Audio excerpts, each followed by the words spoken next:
दोस्तों, आज मैं आपके लिए लेकर आई हूँ बिल्कुल नई कहानी। चलिए शुरू करते हैं कहानी। विराज मेहरा, मैंने तुम्हारी पत्नी को वापस भेज दिया। एक युवा आदमी काले BMW से उतरा। इसी दौरान विराज की पत्नी मानवी मेहरा पैसेंजर सीट से बाहर निकली। उस आदमी ने ऊपर देखा और तुरंत दूसरी मंजिल की खिड़की पर खड़े विराज को देख लिया। वो मुस्कुराया और कहा, क्या हुआ? क्या सच में चाहते हो कि मैं उसे ऊपर छोड़कर आऊं?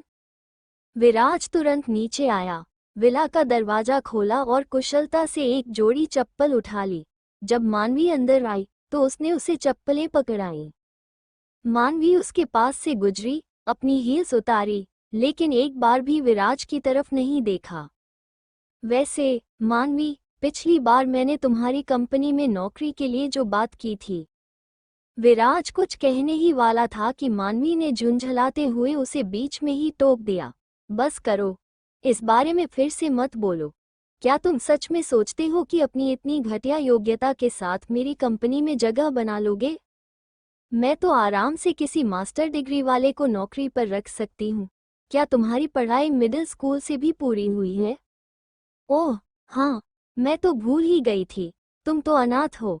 तुमने तो मिडिल स्कूल भी पूरा नहीं किया था और बीच में ही पढ़ाई छोड़ दी थी।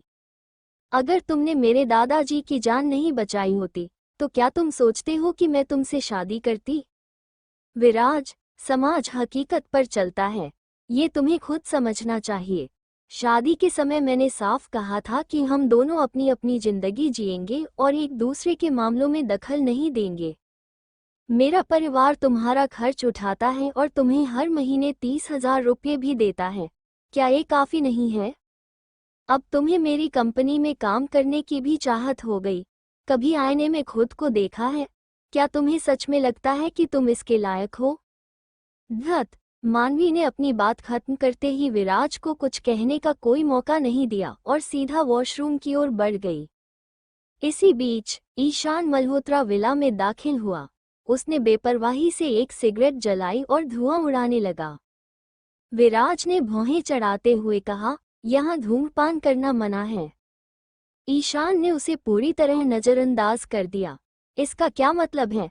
विराज की आवाज सख्त हो गई। ईशान ने मजाकिया अंदाज में मुस्कुराते हुए कहा, क्या हुआ? सच में गुस्सा हो गए? यह मेरा घर है, विराज ने गंभीर स्वर में कहा। हाँ हाँ। ईशान जोर से हंस पड़ा और तंज कसते हुए बोला, तुम्हारा घर? तुम जैसे नाकारा दामाद का कोई घर नहीं होता। चुप रहो और मुझे सिगरेट पीने दो। ईशान ने विराज की ओर देखना भी जरूरी नहीं समझा और धुआं उड़ाता रहा। सिगरेट बुझाओ, विराज ने गुस्से से कहा और आगे बढ़कर ईशान की सिगरेट छीनने की कोशिश की। ईशान का चेहरा गंभीर हो गया। उसने झुंझलाते हुए कहा, तुम्हारी हिम्मत कैसे हुई मुझ पर हाथ डालने की?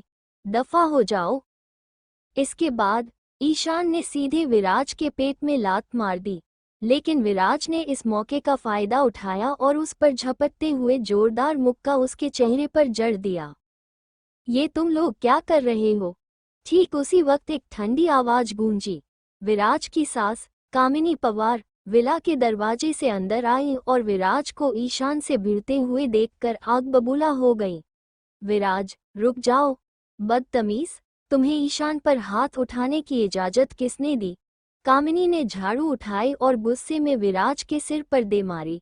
शोरगुल सुनकर मानवी वॉशरूम से बाहर निकली। जैसे ही उसने यह नज़ारा देखा, वह गुस्से से चिल्लाई, विराज, तुम्हारा दिमाग खराब हो गया है क्या? बिना किसी वजह के तुमने ईशान पर हमला क्यों किया?